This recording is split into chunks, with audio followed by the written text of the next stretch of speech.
L'autre jour, j'ai écouté un podcast à propos de femmes guerrières, et faut que je vous en parle. Du 17e au 19e siècle, dans le royaume du Dahomey, qui est maintenant le Bénin actuel, on trouvait une troupe d'élite composée que de femmes qu'on appelait les Agodiers. Et ces femmes-là, c'était des anciennes chasseuses d'éléphants, du moins beaucoup de documents en attestent, qui ont été recrutées par le roi Wegbadja pour garder le palais. Au fil des années et des rois, ils ont été incorporés dans l'armée en tant que corps d'élite. Et dans ce corps d'élite, on avait deux unités distinctes. Une défensive pour la garde du palais et une offensive qui était l'avant-garde de l'armée du pays. Et dans la partie offensive, on trouvait 5 régiments différents.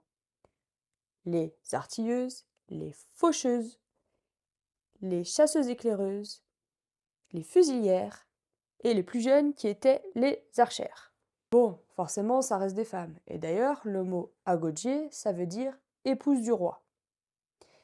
Et forcément, on les traitait un petit peu d'une manière différente. Déjà, elles étaient choisies à l'âge de 16 ans. Elles devaient être vierges et rester chastes toute leur vie.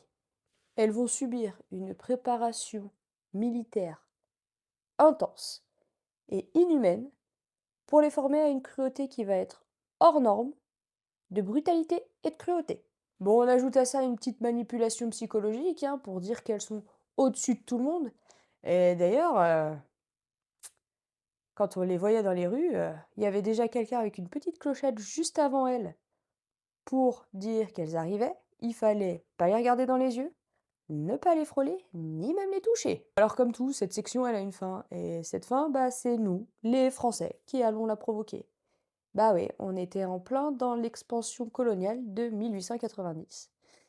Et malgré la force et le courage des Agodiers, elles n'ont pas pu vraiment faire le poids face à la force d'artillerie des Français.